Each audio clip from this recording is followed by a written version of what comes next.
welcoming people in as we speak, and as people join us, I'm going to just talk to you for a few seconds about what we're doing this morning, and firstly mention some colleagues that can't be with us today who've sent their apologies. Baroness Eaton, Lord Putnam, Lord Dobbs, Thangham Debonair, Dan Jarvis and Darren Jones MP all send their apologies to what is the All-Party Parliamentary Group's media session. It's Friday morning. We have an hour schedule with some really fascinating speakers this morning. Looking forward to this, and as always, we welcome your questions and your points as we go through the session. You can of course use the chat function to put questions in, and we welcome them, and we'll try and get through as many of those as possible as we talk through the session. This session today is sponsored by Global, which is one of the world's leading media and entertainment groups, and for today's event we're joined by two representatives from Global. I'm going to talk a little bit more about all of our panel in just a second. I'm delighted that Global are sponsoring this. I'm quite lucky that I've seen Global grow and develop and thrive as a media organisation with engagement and interest in lots of different parts of the sector, and it's a huge pleasure to see businesses thriving and succeeding in this sector. So it's great that they're being part of this all-party parliamentary group today. Let me introduce to you some of our panellists. We have Nikhat Choudhury, who is the co-chair of the Rise Diversity Network Group at Global. Nikhat, just tell us a bit more about the Diversity Group, because this is a group that represents the interests of people that work at Global. Is that right? That is right. So I guess I should firstly mention that I am one of Global's in-house lawyers. So that is actually my day job.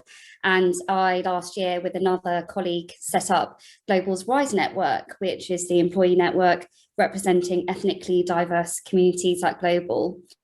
And we are a committee of 13 members, and we work alongside other employee networks at Global and the people and culture team under our D&I strategy. Excellent, thank you very much. The second representative from Global that's with us today is in a completely different sort of part of the organisation. Jonty Archbold is the principal of the Global Academy. Jonty, talk us through what the Global Academy is. Okay, morning everyone. Well, so Global Academy is a university technology college with a specialism of broadcast digital media. Now, it was set up in partnership with Global, so we are a state-run school. State funded, but the uniqueness about it is our industry sponsor, which is obviously Global Media. We also have our other partner, which is University of Arts London, and that's what makes up the University Technology College scheme. So we are 14 to 19, so slightly different to your mainstream schools. Just a few spots, the stats about us. You know, we have over 50% from BAME community, about over 30% free school meals or Forever 6. So, you know, a slightly more, slightly higher than national for those statistics. And Jonty, do you have any sort of figures around the number of people that come through your academy that then go on to work in the media sector?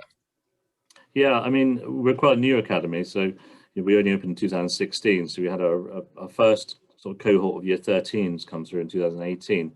It's about 80% end up going into the creative industries, whether that's university or direct into employment.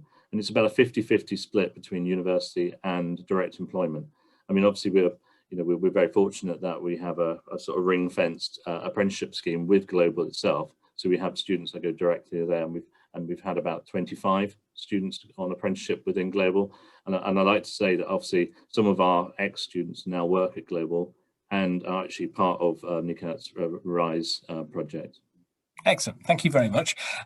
Kathy Taylor is the principal in the Broadcasting and Online Content Group at Ofcom. Kathy, how do you get involved with the industry in terms of diversity inclusion? How do Ofcom really engage in this sector?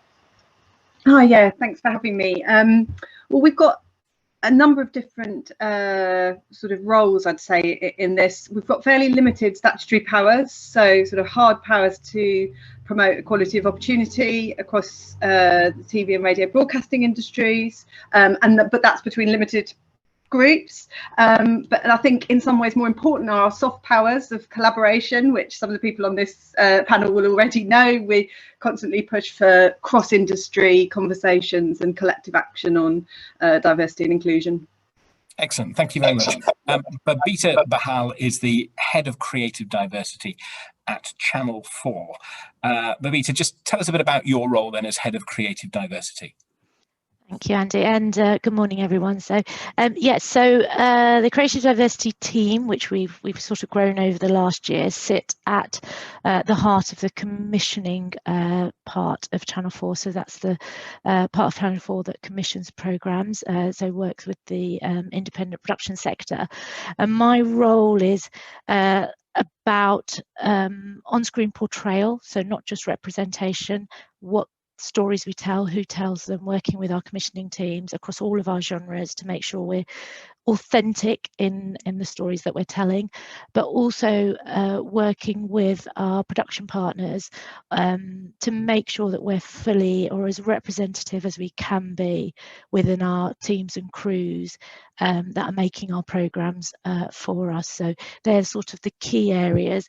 The other part of my role is about helping to diversify our supply chain, so making sure that we have representation within the independent producers that make programmes for us. Excellent, thank you very much. And Channel 4 have been particularly successful in this area. Channel 4 in the news today, discussions about the future of Channel 4. We might come back and talk about that a little bit later, about what that might mean for an organisation like Channel 4. Simone Thomas is the Head of Organisational Development, Diversity and Inclusion at Bauer Media. Simone, thank you for joining us this morning. Just tell us about Bauer in terms of its organisation. Are you looking at all parts of the Bauer organisation when you consider diversity and inclusion? Well, yes, and to put it shortly, and my title in terms of organisation development and diversity and inclusion, this is about us thinking about, are we organised in the best possible way to align with the goals and strategy of the business, but also in a way that ensures the equally positive employee experience for everyone at Bauer.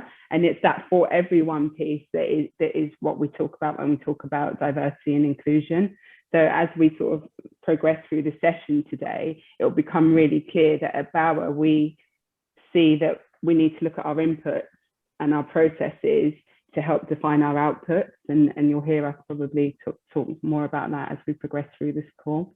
Brilliant. Well, thank you for joining us. And Kay Elliott is the Director of High-End Television at Screen Skills. Kay, introduce Screen Skills to us for those that aren't so familiar with the organisation. Morning, everybody. So yes, Screen Skills is the UK skills body for Screen. So absolutely focused on growing the workforce all across the UK to essentially ensure that we have the people that we need, the crews, the people who work on production to continue to build the industry. I think what's really significant in terms of Screen is it is absolutely a boom industry currently.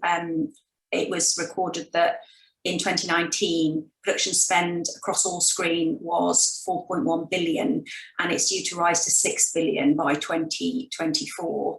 So huge opportunity, but obviously, therefore, there is a great need to ensure that we've got the right workforce there to support all of that content that's being made all over the UK. And of course, inclusion and ensuring that we are representative is really important to that.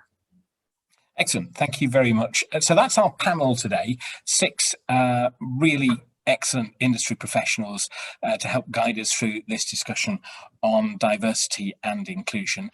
It's an event that is brought to you thanks today by Global. You see, you can tell I used to work in radio, that I've just seamlessly put in a sponsor credit there. But I want to say that today's event is really about an opportunity for parliamentarians to ask questions and to raise points.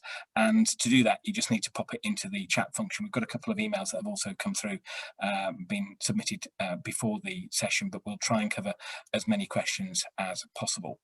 I want to start off, if I can, by talking about internal representation.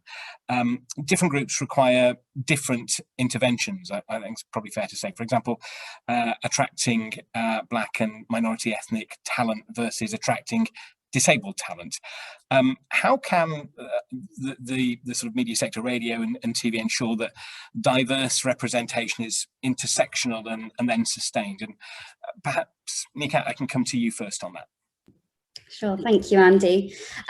So one of the ways we are addressing this is through the role of employee resource groups.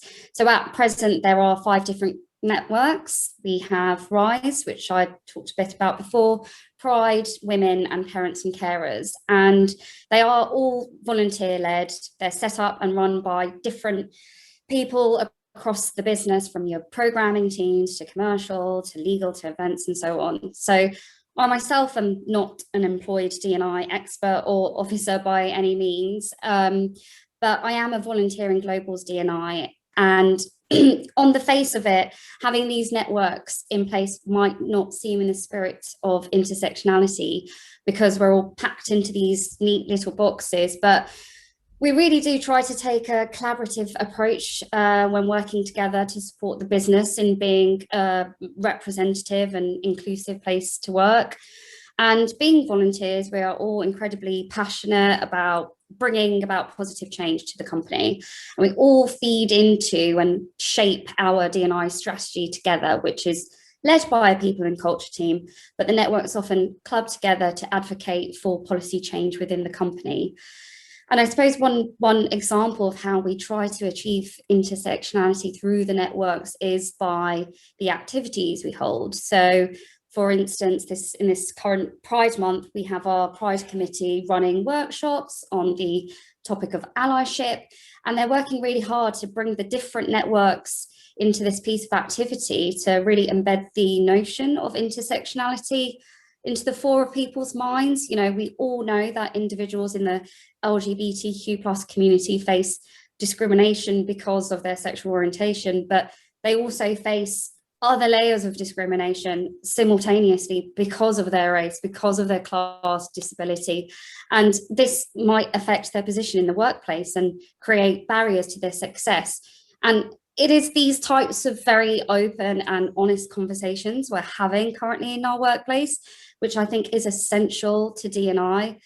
And separate to the networks at company level, one way we're trying to attract more diverse talent into the company is by gathering data and reviewing our recruitment practices. We're looking at the D&I makeup of candidates, how we're getting people through the door, how many of them are diverse, where are we losing diverse candidates, why are we losing them? And we've rolled out a few changes to address some of these gaps. You know, just as an example, we've completely overhauled our application form by removing the requirement to provide education information, you know, where it's not necessary for the role. And by doing this, we're becoming more focused on people's skill set rather than, say, the school that they went to or the grades that they attained many years ago. We've invested in technology. You know, we've procured a third-party language neutralizing software tool called Textio, which essentially scans our job ads for certain language that might discourage minority groups from applying. And it's tools like this that enable us to use language that is more open and accessible to all. And by making these changes, we're welcoming more people from, you know, different walks of life. And equally, I think you know, training for hiring managers is really important. You know, we've rolled out training to educate on the different biases that exist and how they can come into play in the recruitment process, how to spot them and kind of stop them in their tracks. So, Nikhat, can I come in and ask you a question on that then? So, where you've introduced a program to sort of scan the words that are being used, what results have you seen? How have you been able to assess that that's actually delivering for you a more diverse and inclusive workforce or workplace or an environment to work in? Yeah, so we have actually, so we've had our completion rates of these forms actually increased by 22%, and a lot of them from diverse candidates. So that's been quite a big success for us. It means we're not losing candidates in the process. Okay, that's great. Can I come to Kathy at Ofcom? Just give us your thoughts on sort of attracting BAME talent and versus attracting disabled talent, and how we get those interventions right. Yeah, I mean, I suppose the first point I'd make is to take issue slightly in some ways with the idea that all interventions have to be very targeted. I suppose there are some targeted interventions, but there are some processes like fair recruitment, some of the processes that Nikhat's just outlined, that work for everyone. You know, if you have a fair, transparent recruitment process, that is going to increase your diversity across a range of characteristics. I think, having said that, we absolutely agree that we think broadcasters need to know more specifically where they've got an issue, which is why Ofcom has both pushed for data on workforces for the last 5 years for TV, 4 years for radio, but also this last year tried to work with broadcasters to see whether we can get more of that intersectional data. So, you know, where there are particular areas of underrepresentation, where particular groups coincide. We've also, I think, in this socioeconomic background, class is a big issue. So, you know, we're trying to get more broadcasters to ask their workforce for information about that background. Not that easy to do because it seems, you know, it's quite personal information. So we work on data disclosure. And again, it's this question of just knowing where your issues are. And then obviously knowing where your issues are doesn't solve them. So there's a question then about identifying the barriers to progression, and I think that's where good evaluation of initiatives comes into play as well. How do you see through your figures that you're collecting what your initiatives, what impact your initiatives are having on a particular group, whether that's a very specified group or a broader intersection of characteristics. So I think, you know, sometimes it is a question of, you know, you have to plug away at everything. We know that there's no easy answer on any of these questions. So it's plugging away at all of these different individual interventions. It's trying to do those interventions which have the broadest possible scope, I think, like fair recruitment. And I think also, we'll probably go on to talk about this, but it's that shift from thinking about sort of diversity, getting people in through the door, and inclusion, keeping them there. Yeah. Kathy, when you started, you mentioned about sort of your sort of statutory obligations. I wonder whether you think there is a need for a review of some of the statutory requirements in this sector, and whether that's something legislators should be thinking about. Well, it is a tricky one, because I think we've always said, so that you kind of, what we do with our statutory requirements at the moment is chiefly in this area of information gathering. We have a duty to promote equality of opportunity between men and women, people of different racial groups, and disabled people and non-disabled people.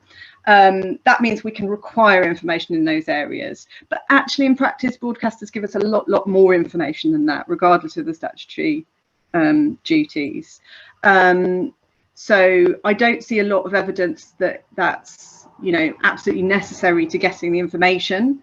I think if you think what those statutory obligations would be, we've always said we don't think necessarily quotas, for example, are an appropriate way to go in an area so complex, where each broadcaster has their own areas of issue.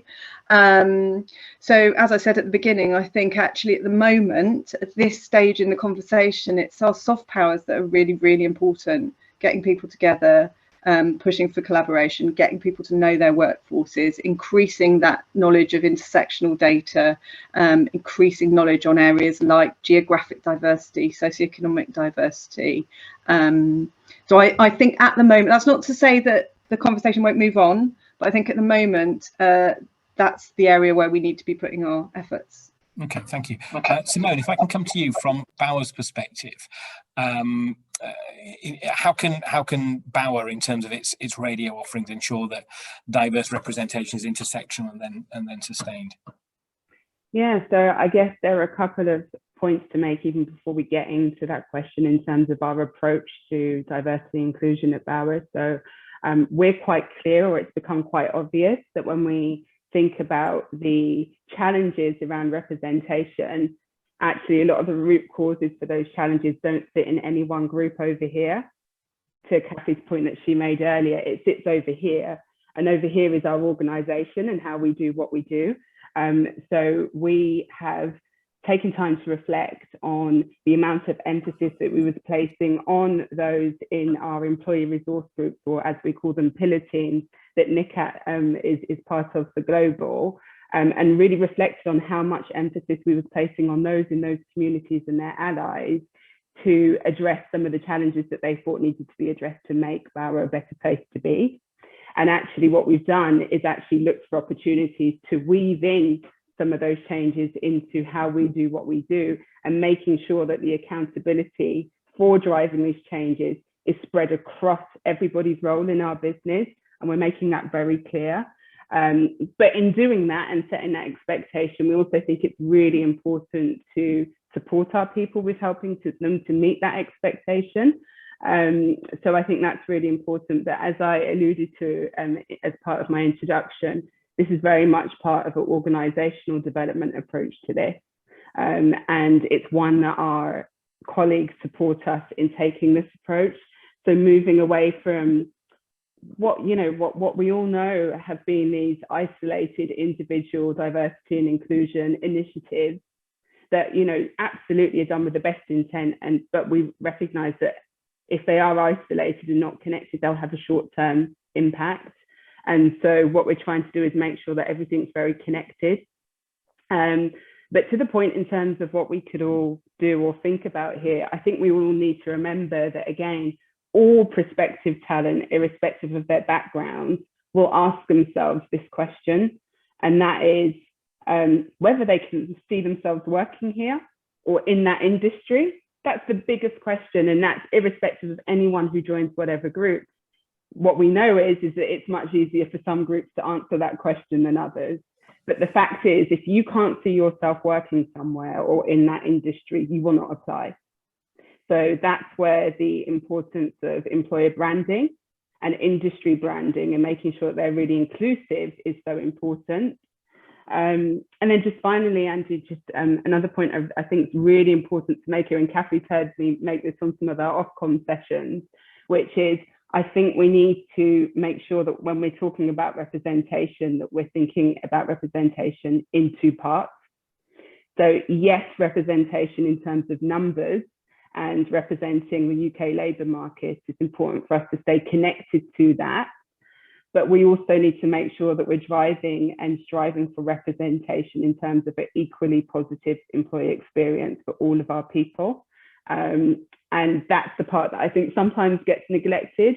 And that is when we address the second part, that's when we can help to drive that better retention that we're all seeking. And from Bauer's perspective, I mean, how important is this at a board level? I mean, are you regularly reporting into the chief exec and briefing on these issues? Yeah, so we have not completely made our pillar teams or our employee resource groups redundant by any means. Their voice, their insights, their feedback is still critical to us in terms of what we're doing here.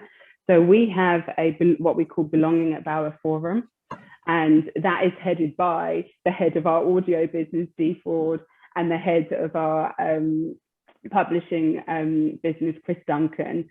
And it's also chaired by Sarah Barnes, who was dedicated so much to D&I at Bauer over recent years.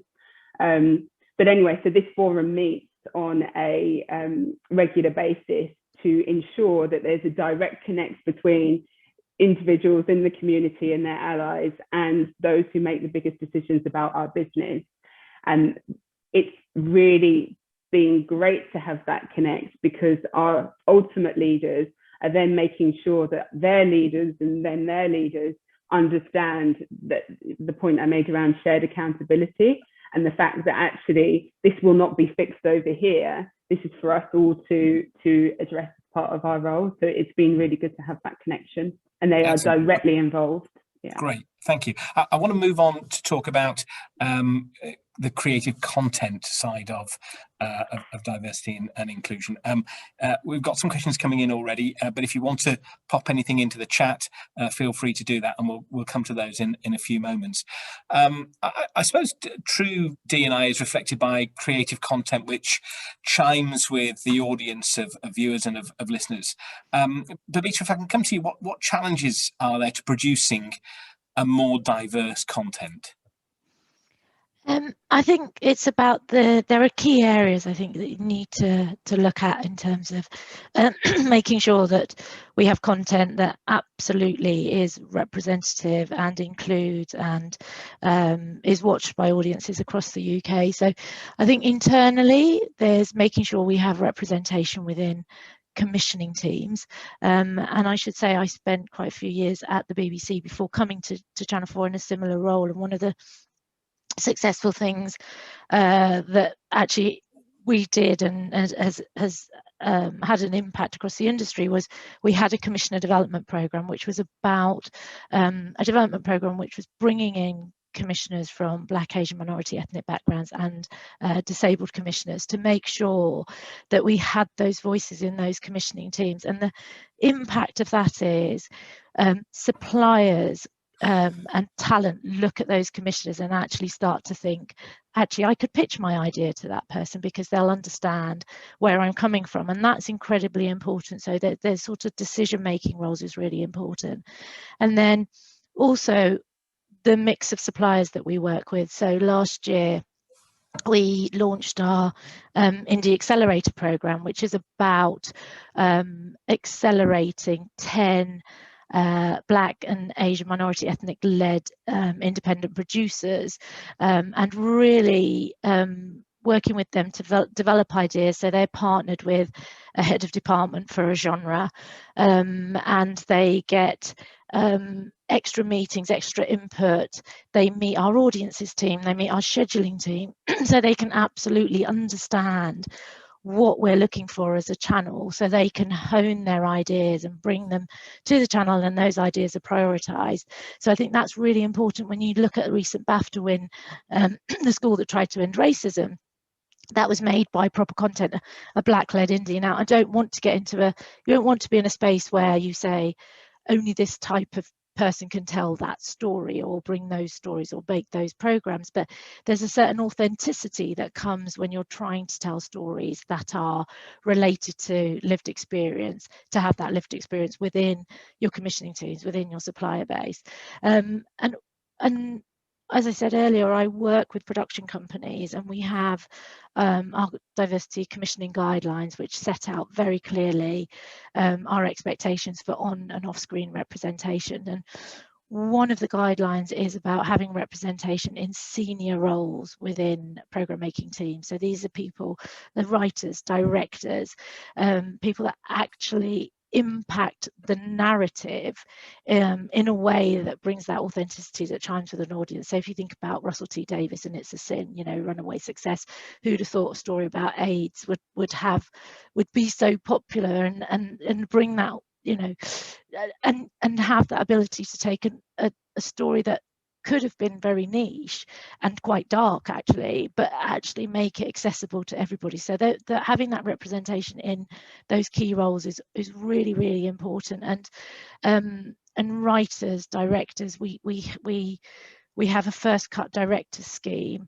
I don't want to call it scheme, but it's a program where actually we're giving people real opportunity. So we're bringing directors in and they're making their first hour for Channel 4, which is going out. So we have a brilliant director called Ashley Francis Roy, who made his first cut for us.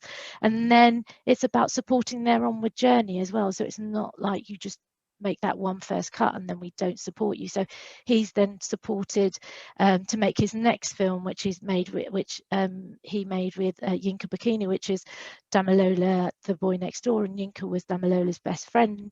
You have to support people and talent beyond any initiatives that get them through the door. And then the other major thing about authenticity, and as you say, chiming with audiences, is about the talent that you see on screen. So the presenters, the cast and crew, and we do a lot of monitoring of our top 100 programs to make sure we have representation, and we sort of push for more representation of women, ethnicity, disability, LGBTQ+, in all of our programs. And by monitoring that, I'm able to have really honest conversations with genres to say, who's your pipeline of talent? Who are you bringing in? Actually, we don't have enough, if we look at our factual programs, we don't have enough representation of disability or ethnicity in those programs. So we need to look at our talent pipelines and think about who we're bringing through. And we also do track audiences, and we track portrayal as well. So we track with via YouGov, we track audiences' perceptions of our programs in terms of portrayal, and we ask questions of different communities, whether that's working class, whether that's ethnicity and disability, to see if we're telling stories that relate to their lives, whether they feel themselves represented on screen. And all of that, I think, is constantly helping us to sort of make sure we're doing more and more and more to attract audiences and for them to see themselves. And the portrayal piece is really important for my team, because I think there's a lot of effort on representation, which is the numbers game. Sort of, it's great if you have lots of X characteristic on television, but if they reinforce certain stereotypes and tropes, then that's not helpful. So that quality of portrayal is also really, really important. Do you? I mentioned earlier about the sort of news story around Channel 4 today. Do you think Channel 4's sort of unique structure allows it to do this what you just outlined there more successfully, or do you think it's something that any commercial TV broadcaster should be doing? I think it's really it is quite unique for Channel 4, because it's written into our remit. That representation is written into our remit, that being the home of unheard voices is what Channel 4 was set up to do. And I think that then becomes part of the DNA and bleeds through everything that we do. And I think it's incredibly important. This is not my area of expertise in terms of the commercial model, the model of Channel 4, but absolutely in terms of what we do, in terms of bringing and supporting voices through, working with independent producers like the Accelerator, backing Black businesses, bringing smaller independent producers through, and giving them those opportunities to sort of grow across the channel. But also our 4 Skills department that's been really active recently in terms of during the pandemic last year, putting on skills and training for freelancers. When COVID hit, production stopped, and we had lots of people that were just not working, and Screen Skills were brilliant at this too. Just skilling people up and giving them purpose and expanding people's roles and understanding, so that when production kicked off again, people were ready to go and hadn't lost faith in the industry, and still, we sort of kept everyone going. And this skills piece is really, really important, and it's really important to Channel 4 as well, that we're skilling up the next generation, but also through our production trainee schemes and apprenticeships, that we bringing entry-level talent through and sticking with them and making sure we've got programs that they have an onward journey on, so they are growing careers across the industry. I think that's incredibly important and unique to Channel 4. I want to talk more about skills in a second, but Jonty, if I can just come to you in terms of diverse creative content, is that something that you think about when young people come into the Global Academy? Are you sort of helping them to be broad in their sort of horizons, if you like, when it comes to creating content? Are you thinking about diversity of thought and ideas? Yeah, definitely. I mean, also, I suppose it comes down to access here. You know, our application process. You know, we're looking for potential and passion. You know, we understand that some students don't have access to the media resources through schooling and things. So we're looking for passion and that sort of that drive. We're constantly refocusing the work that we're doing through our kind of industry board that we have. So, you know, through our industry board with partners from all organisations and making sure that we're sort of almost ahead of the curve with this. It's definitely on our sort of radar. And I think coming back to what you're talking about is that that students having access to see what it looks like in the media world. You know, one of the best things that we do is we take the students when they arrive or they apply to Global, to Leicester Square, to look around and see, you know, that it could be them in those kind of organisations, which is for a lot of students would be a very alien world. So I think the word access is what we're trying to enable students from all backgrounds, and I think the culture of the Global Academy as well is very different here from I would say mainstream schools as well. Excellent. We're going to come back and talk more about education and skills in a moment. I think your point around sort of going to an organisation and finding role models is really important as well. I want to just move on to sort of accountability and something called the frozen middle. How are broadcast companies ensuring that D&I initiatives are evaluated honestly? We touched on this a second ago with the way that Global are sort of addressing the results from some of the things that they put in. But you know, when it comes to sort of honest and transparent evaluation, how do we also include the frozen middle to sort of support retention and progression? I wonder if, Kay, if I can come to you first on this one. What's your thought? You might want to start just by just help everybody on the session to understand what the frozen middle is. Well, it may mean different things to different people, but from our perspective, I think it's twofold.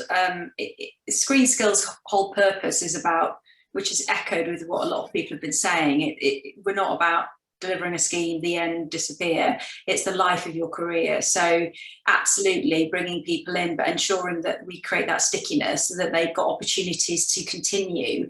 If it didn't work for them on one thing, then maybe we can move them forward. And we do a lot of initiatives in that space, something called First Break, which is a socioeconomically focused, also diversity focused programme to try and provide opportunities for people who haven't been to university, who haven't got all those kind of, I've already kind of had a media degree, I know all this. People who maybe are 50 and have thought, well, I would never even think about working in screen. There's absolutely a job for you. So we do a lot at that space. But in terms of that middle section of, I think you can become quite pigeonholed into your role within once you're in, you know, and particularly that kind of mid-level career can be quite challenging.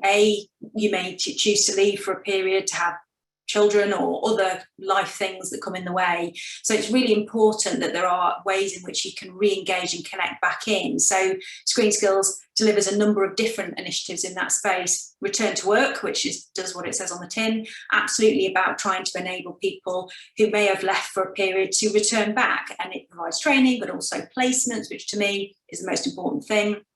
Support people.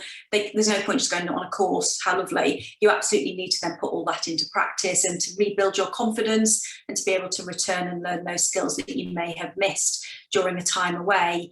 But also it's important to keep people moving forward. So we have a number of programmes. Make Moves, one we've been running for years.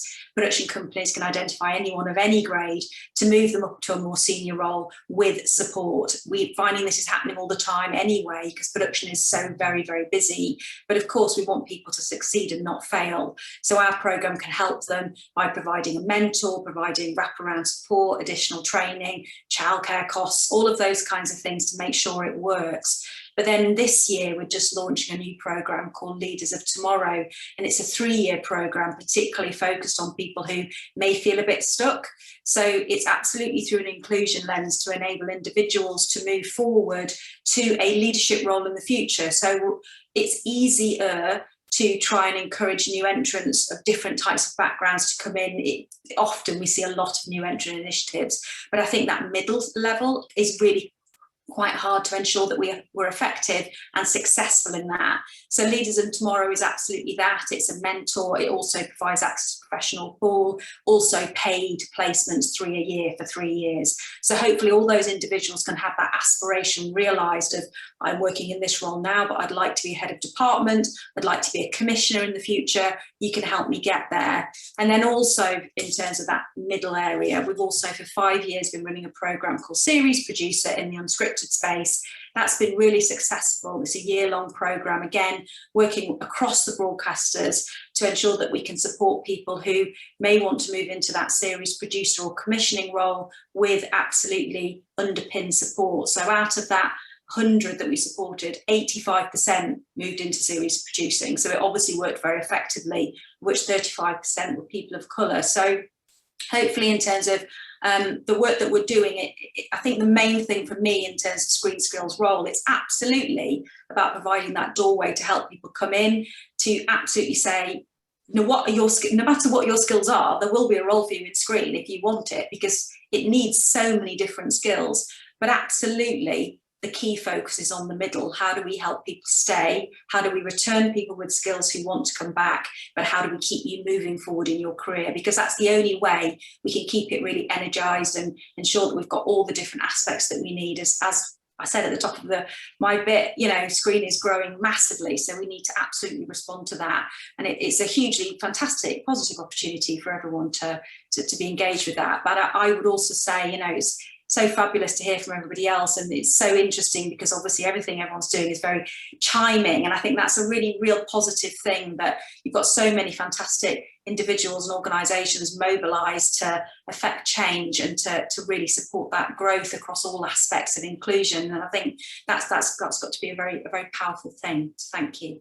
Thank you. Nikhat, if I can come to you, I'd just like your sort of perspective on what we're calling the frozen middle, to support that retention and progression. What do Global do in that space? Yeah, sure. So we've actually launched a couple of initiatives over the last year, one of them being a people leadership programme, which we've procured through an external provider, Multiverse. And what it's designed to do, it's a year-long course, and it's designed to equip managers with the skills and training to, become real leaders, rather than, just those middle managers. And Global has also launched an initiative called Hand Up, where anybody in the business can essentially put their hand up and choose to be coached by somebody else at Global in order to gain some insight, advice, mentorship, or they might want that step up in a different area of the business. And we are reviewing participation rates of these initiatives and continuously thinking of how we can improve the diversity figures within those. And, one of the ways that we evaluate our data very honestly is through our group D&I board, which structurally sits above the diversity networks. And, it's made up of 2 board members, our Chief People Officer, Sally Cairns, our Chief Tech Officer, Dave Henderson. We've got the representatives of the different networks. And we also bring in outside independent D&I experts to look at our data and advise on improving our data. And it's this dynamic and makeup of stakeholders that really enables checks and balances to be in place when we're reviewing ourselves. And of course, meaningful D&I just won't happen unless the board are invested. Changes need to happen from the top down as well as from the bottom, which I think Simone touched on earlier. It's not just up to the networks. And what has been positive is that the board are invested in D&I. In fact, our D&I strategy is actually led by a board member. And when you have this continuous and open dialogue between senior leadership and the networks, you create this really powerful exchange where the views and lived experiences of minority groups are being fed up and incorporated into policy. You know, I myself bring my lived experience of being a British Bangladeshi Muslim woman breaking into the legal profession and media industry. And we've seen, you know, the company taking ownership of D&I at department level as well. You know, people are becoming more engaged, you know, more accountable. They're making their own commitments within their own teams. And, you know, that's great if you can embed that culture of accountability. Excellent. I want to move on because I've got quite a lot of questions that have come in on the chat.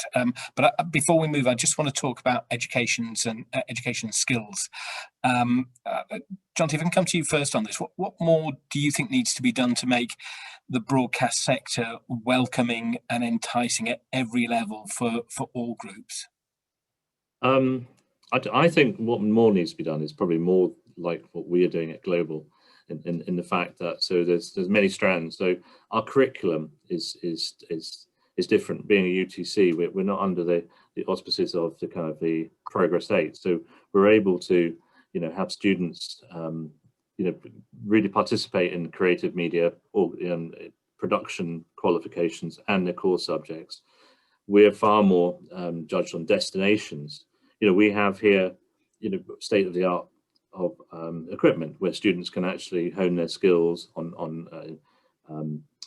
equipment that they wouldn't have access to in probably normal in mainstream schools. You know, the partnership working is really important. The things that we do with Global and other organizations, for example, you know, we have every year we have 30 mentors from the Global organization working with our year 12s. So that's an ongoing piece of work that all students can apply for and have a mentor.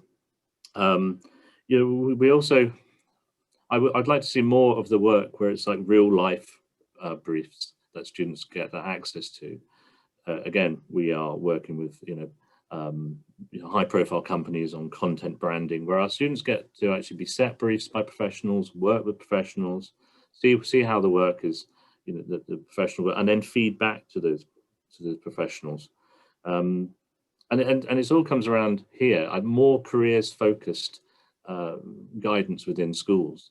I mean, the things that we're doing here, we call it a career focused curriculum that we run. At Key Stage 5, we just run a UAL level 3 qualification in broadcast digital media. You know, so you come here, you're part of a, that is the focus. And I think in a way it's if I was to see more, what else we could be doing, is more of that access to organizations, the kind of ring-fenced global apprenticeship that is there means that we have students, you know, that have the characteristics of our school going into Global and then working back. The other thing I would like to say is going back to Nikhat's comment, because we've done quite a lot of work with this, is never being complacent about how students feel, because there is still, I think, a little bit of work around if a student feels that the opportunities are always going to the same people, these things. So I'm never ever complacent about this, and we've done a lot of work on that sort of work with the community. Excellent, thank you. We've got about 10 minutes left. I want to go to questions that have come in. Babita, I'd like to come to you first on this one. How can we ensure that neurodiverse voices are given opportunities within broadcasting, and the recruitment process doesn't support the stigmas that exist for those of us that might have mental health challenges? I think it's really important, and I think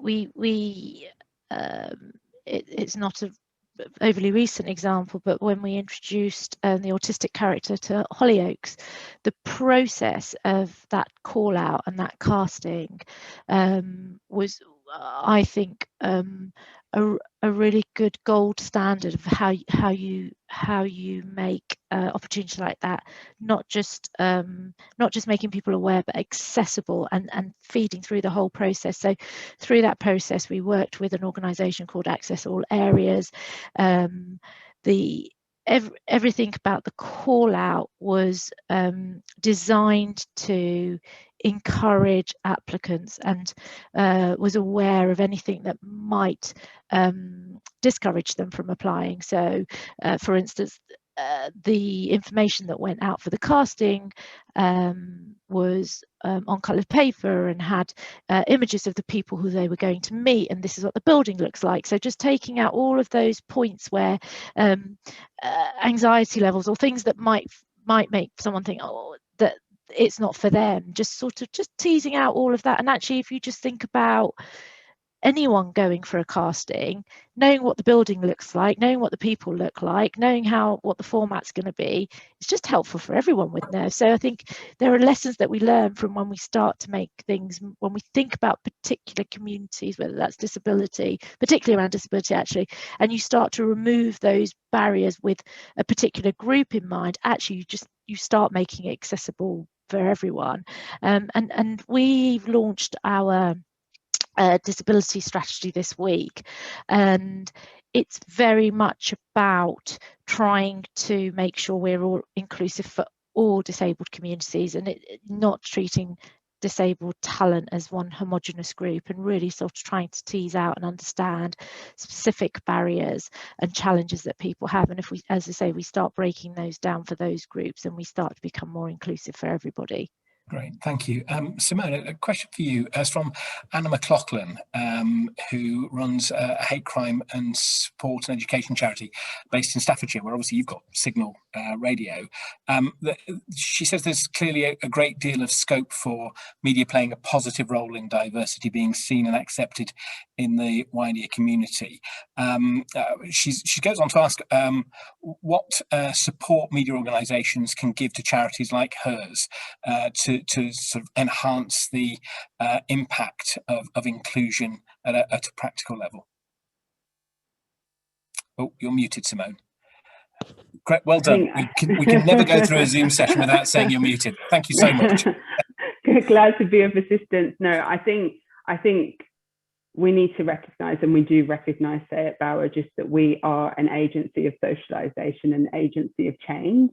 And so whilst, yes, we look very much internally at what we do and how we do it to change ultimately the output to our audiences, it's really important that we understand and that we demonstrate that deeper level of connect with our audience members, but also with society. So we, our teams, and I've spoken to so many individuals at Bauer in different roles, but you're really starting to get this sense of that shared accountability that we've all spoken about. But how that plays out in terms of the question that's been asked is it means that we are constantly challenging how we commission content, how, what stories we tell, or how we tap into the right stories, etc. And we have got some really good examples, but so many examples that show how we are driving change through the content we're putting out there and better enriching the lives of our listeners, which is absolutely part of our mission. So, we had Kiss FM launch Kiss Life, which is focused on really addressing social action stories wherever they are, whatever group they potentially relate to, and really using radio as an opportunity to connect and allow people to tell their stories. I honestly think is the best way to drive greater learning throughout society, as well as just through learning through the experience of others. So that's been great. But also just throughout the year, it's been really great to see how, as we've challenged our commissioning experience across all of our stations, we've changed the content we put out there. We're now connecting and providing more compelling stories to our listeners that they can't get enough of. So, you know, whether it be Magic during Valentine's Day, placing a spotlight on the challenges faced by interracial relationships. Our great, you know, speaking more generally, our Greatest Hits Radio launched, you know, a pop-up radio station for Hits Radio Pride. And that has been so well received, and you know, and there's a whole untapped community out there that feels really included through us doing that, which is great. And then Absolute Radio placing a spotlight on men's mental health, especially in recent times. So I think the reason why I call on those examples is it shows again how when we really look inwards and think about how we do what we do, and whether those who commission this content, do they really feel accountable for what they put out there and for the changes that we have the power to help instigate? I think that's really important. Kay, if I can come to you with, this is probably going to be the last question. With the issue of portrayal in fictional programmes, how do we get the balance between representation and what could be seen as a possible overcompensation? I mean, it's the sort of, you know, there's a murder every week in Midsummer Murders, but, you know, that doesn't quite happen in real life in villages. What's your sort of response on that? You're asking me particularly about on screen. So yeah. I'm not really probably the best person for on screen, because obviously we're all about behind the camera. I think, yeah, I would actually suggest you do ask that to somebody else, because I think that's a really important question. Let me bring Babita in that. I think it's really important, actually, the sort of representation versus portrayal piece, and I think it is in some ways it's easier in scripted if you've got the writers in the writers' room, etc. And for our unscripted genres, this is where I mentioned earlier about tracking who our top 100 presenters are, and that's and we look at things like, you know, SAS changes in that, and the lineup of key programs like Pottery Throwdown and Great British Bake Off. We're always looking at what the representation is in those programs, because as I say, audiences connect with those presenters, but also in terms of contributors as well. So you know, when you look at things like First Dates, you're looking at all different configurations of relationships, you know, so it's not just heteronormative. We have to be cognizant and mindful of every all of our audience, and making sure that they see themselves, and we put a lot of effort into that, and we have to keep putting effort into that because it's important. One of the points I hear as a member of Parliament for a working class town in the north of England is that in a lot of cases the media doesn't represent white working class lads. You know, young lads in particular in some of the schools in my constituency are the ones that are going to perform probably the worst. How do you sort of, do you factor that into your thinking as well?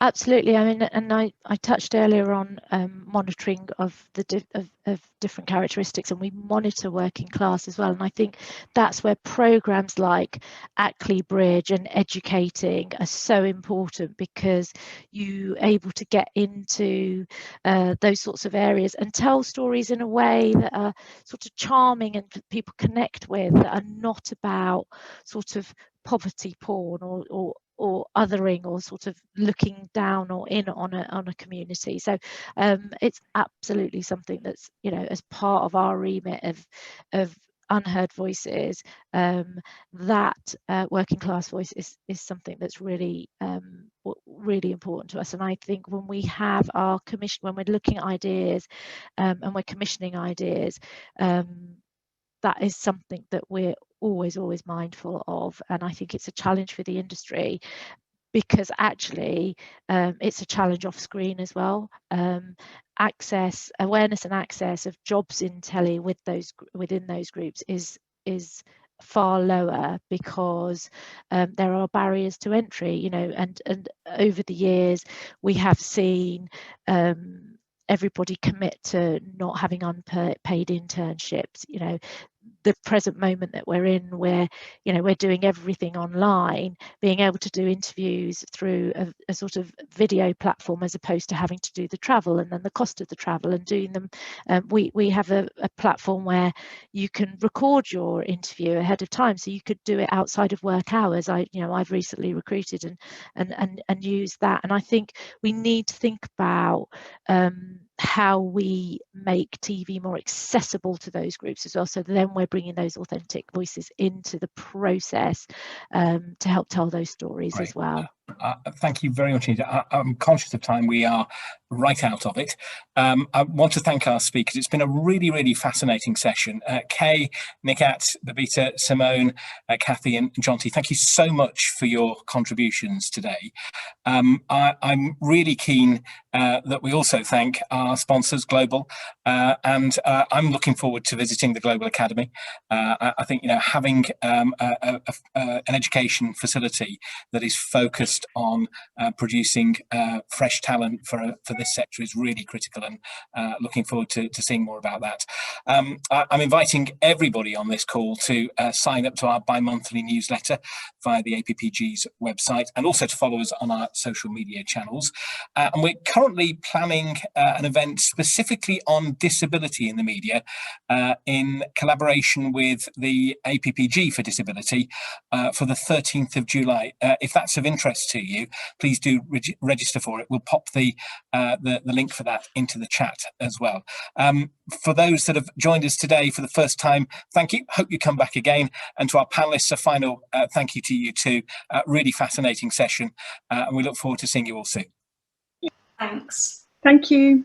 Bye. Thanks so much. Bye. Have a good weekend, everyone. Thanks. Bye. Thank you. Bye.